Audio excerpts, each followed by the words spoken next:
നിയമസഭയിലേക്ക് പോകുമ്പോൾ അവിടെ വിലക്കയറ്റം പ്രതിപക്ഷ ആരോപണത്തിൽ മുഖ്യമന്ത്രി വി.ഡി. സതീശന്റെ മറുപടി. ആ സെസ് കൂട്ടാനുള്ള തീരുമാനം അന്നത്തെ കാലത്ത് തെറ്റായ തീരുമാനം. കാരണം ഈ ട്രക്കുകളെല്ലാം പുറത്തുനിന്ന് അടിച്ചു. അതുമാത്രമല്ല, ഇപ്പോഴും കേരളത്തിലേക്ക് അനധികൃതമായ ഡീസൽ, ഈ പെട്രോൾ വലിയ തോതിൽ ഇതര സംസ്ഥാനങ്ങളിൽ നിന്ന് വന്ന് ഒരു ടാക്സും കൊടുക്കാതെ, നമുക്ക് ടാക്സ് ഉണ്ടല്ലോ, സ്റ്റേറ്റിൽ ഒരു ടാക്സും കൊടുക്കാതെ വ്യാപകമായി വിറ്റഴിക്കപ്പെടുക. അത് തടയാനുള്ള അതിശക്തമായ നടപടികൾ ഈ ഗവൺമെന്റ് സ്വീകരിക്കും. ഒരു സംശയം അക്കാര്യത്തിലില്ല. അങ്ങയുടെ കാലത്താണ് ഈ അപകടം മുഴുവൻ ഉണ്ടായത്. ഈ അപകടം മുഴുവൻ 1.5 കോടി ലിറ്ററിന്റെ ഡീസലിന്റെ കൺസംഷൻ കുറയുകയും വ്യാപകമായ നികുതി നഷ്ടം ഈ മേഖലയിൽ ഉണ്ടാകുകയും ചെയ്തത് ശക്തമായ നടപടികൾ ഗവൺമെന്റിന്റെ ഭാഗത്ത് നിന്ന് സ്വീകരിക്കാത്തതുകൊണ്ടാണ്. അത് ഞങ്ങൾ മനസ്സിലാക്കി, ആ കഴിഞ്ഞ സർക്കാരിന്റെ കാലത്തുള്ള കുറവുകൾ മനസ്സിലാക്കി ഞങ്ങൾ അതിശക്തമായ നടപടികൾ സ്വീകരിക്കും. ഒരു സംശയവും അക്കാര്യത്തിലില്ല. അതുകൊണ്ട് ഇപ്പോഴുള്ള കാര്യങ്ങൾ, ഈ കാര്യങ്ങളെല്ലാം പരിശോധിക്കണം. വിലവർദ്ധനവ് തടയുന്നതിന് വേണ്ടിയിട്ടുള്ള നടപടികളാണ് സ്വീകരിക്കാൻ ഫസ്റ്റ് പ്രയോറിറ്റി. ഗവൺമെന്റിന്റെ പ്രയോറിറ്റി അതാണ്. വിലവർദ്ധനവ് തടയാൻ, ഈ നാണ്യപ്പെരുപ്പം കുറച്ച് വിലവർദ്ധനവ് തടയാനുള്ള നടപടികൾ സ്വീകരിക്കുക എന്നതാണ് സർക്കാരിന്റെ ഫസ്റ്റ് പ്രയോറിറ്റി. പിന്നെ അങ്ങ് ഫിനാൻസ് കമ്മീഷന്റെ 15ാമത് ഫിനാൻസ് കമ്മീഷൻ 16ാമത് ഫിനാൻസ് കമ്മീഷനായി മാറിയ കാര്യവും ഞങ്ങൾക്ക് 1.92 കിട്ടിയെന്ന് പറഞ്ഞു. അതിനൊന്നും ഞാനിപ്പോൾ മറുപടി പറയുന്നില്ല. ഈ സംസ്ഥാനത്തെ തന്നെ വിസ്മയിപ്പിക്കുന്ന ഒരു ധവളപത്രം സംസ്ഥാനത്തിന്റെ മറുപടി പറയുന്നില്ല.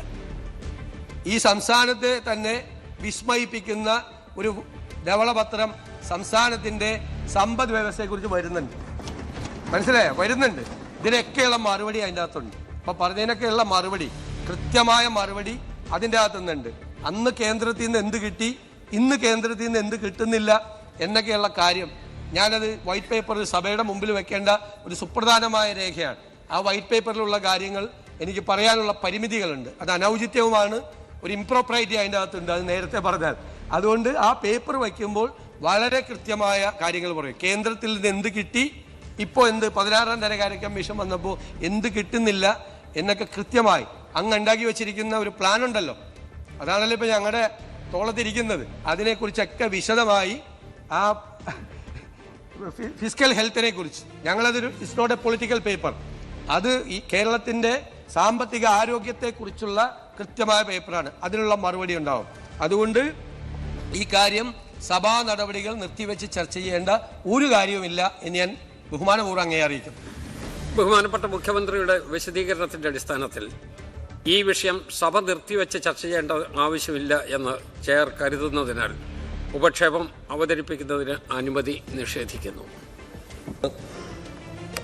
വളരെ നിർഭാഗ്യകരമായ സമീപനമാണ് ബഹുമാനപ്പെട്ട മുഖ്യമന്ത്രിയുടെ ഭാഗത്തുനിന്നുണ്ടായിരിക്കുന്നത്. അദ്ദേഹം പ്രശ്നത്തിൻ്റെ വിശദാംശങ്ങളിലേക്ക് കടക്കാതെ ഒരു മുഖവുര പറഞ്ഞു നിർത്തുന്ന നിലയാണ് സ്വീകരിച്ചത് എന്നാണ് തോന്നുന്നത്.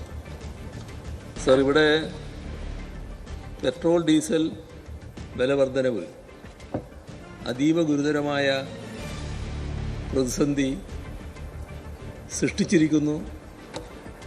അദ്ദേഹം തന്നെ പറഞ്ഞു, ഇനിയും ആ പ്രതിസന്ധി വർദ്ധിക്കാനാണ് പോകുന്നത്. അത്രയും ഗുരുതരമായ സാഹചര്യം. ബഹുമാനപ്പെട്ട മുഖ്യമന്ത്രി ശരിയായ രീതിയിൽ സൂചിപ്പിച്ചു, ഇതിനിടയാക്കിയത് പശ്ചിമേഷ്യയിൽ ഉടലെടുത്ത പ്രതിസന്ധിയാണ്, യുദ്ധ സാഹചര്യം. സർ, യുദ്ധത്തിന് മുൻപ് ഉള്ള 3 വർഷം എണ്ണവില ബീപ്പക്ക് $70 പക്ഷേ അപ്പോഴും നമ്മുടെ രാജ്യത്ത് എണ്ണവിലയിൽ ഒരു കുറവുണ്ടായില്ല. വർധനവ് ആ സമയത്ത് നിലനിൽക്കുകയായിരുന്നു. ഇത് സംഭവിച്ചത് എണ്ണവിലയുടെ പൂർണ്ണ നിയന്ത്രണാധികാരം ഒരു കാലത്ത് കേന്ദ്ര ഗവൺമെൻറ് കയ്യിലായിരുന്നു. ആ അധികാരം ഉപേക്ഷിച്ച് എണ്ണ കമ്പനികൾക്ക് ആ അധികാരം നൽകിയത് പഴയ കോൺഗ്രസ് നേതൃത്വത്തിലുള്ള സർക്കാരിൻ്റെ കാലത്തായിരുന്നു.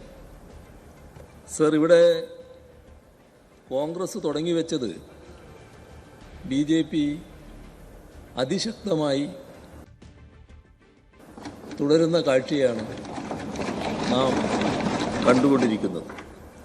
ഇവിടെ ശ്രദ്ധിക്കേണ്ട കാര്യം, ഈ കഴിഞ്ഞ ഘട്ടത്തിൽ മാത്രമായി എണ്ണ കമ്പനി 2 ലക്ഷം കോടി രൂപയുടെ ലാഭം കൊയ്തെടുത്തു എന്നുള്ളതാണ്.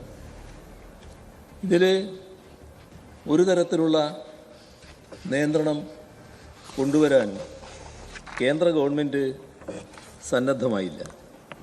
സർ, ഇവിടെ നാം ഗൗരവമായി ശ്രദ്ധിക്കേണ്ട ഒരു കാര്യം, നമ്മുടെ രാജ്യത്തിന് ഇപ്പോൾ ഒരു പരമാധികാര രാഷ്ട്രം എന്ന നില കൃത്യമായി തന്നെ പാലിച്ചു കൊണ്ടുപോകുന്നുണ്ടോ? അതും നാം ഗൗരവമായി ആലോചിക്കേണ്ട ഒരു കാര്യമാണ്. വെനിസ്വേലയിൽ നിന്നും റഷ്യയിൽ നിന്നും നമ്മൾ എണ്ണ ഇറക്കുമതി ചെയ്തിരുന്നു. സർ, എന്തിനാണ് അത് നിർത്തിവെച്ചത്? അമേരിക്കക്ക് ട്രംപിന് ഇഷ്ടമല്ല എന്ന് വന്നപ്പോൾ അത് നിർത്തുകയാണ് ചെയ്തത്. സർ, ഇവിടെ ശ്രദ്ധിക്കേണ്ട കാര്യം, റഷ്യയിൽ നിന്ന് ഇറക്കുമതി ചെയ്യുന്ന എണ്ണക്ക് 40% വരെ ഡിസ്കൗണ്ട് അനുവദിച്ചിരുന്നു. അതുപോലും അമേരിക്കയുടെ താൽപ്പര്യത്തിന് വേണ്ടി ഇറക്കുമതി പാടില്ല എന്ന് ട്രംപ് കൽപ്പിച്ചപ്പോൾ അതിന് കീഴ്വഴങ്ങുന്ന നിലയാണ് NDA ഗവൺമെൻറ് സ്വീകരിച്ചത്. സർ, നമ്മുടെ രാജ്യത്ത് ഇതിൻ്റെ ഭാഗമായി ആകെ വിലവർദ്ധനമാണ് ഉണ്ടായിട്ടുള്ളത്. സ്വാഭാവികമായും രാസവളം മുതൽ കൃഷി, യാത്ര, ചരക്ക് ഗതാഗതം, അങ്ങനെ എല്ലാ മേഖലകളിലും രൂക്ഷമായ വിലവർദ്ധനവുണ്ടായിരിക്കുന്നു. വൻതോതിലുള്ള പണപ്പെരുപ്പം രൂക്ഷമാവുകയും ചെയ്തിരിക്കുന്നു. അതൊക്കെ ബഹുമാനപ്പെട്ട മുഖ്യമന്ത്രി തന്നെ അദ്ദേഹത്തിൻ്റെ വിശദീകരണത്തിൽ സമ്മതിക്കുന്നുണ്ട്. സർ, ഇവിടെ ഓർക്കേണ്ട കാര്യം, 2004 പെട്രോളിൻ്റെ വില 33 രൂപ 71 പൈസയായിരുന്നു. 2017 ആയപ്പോൾ 72 രൂപ 26 പൈസയായി. ഇപ്പോഴോ 115 രൂപ 49 പൈസ.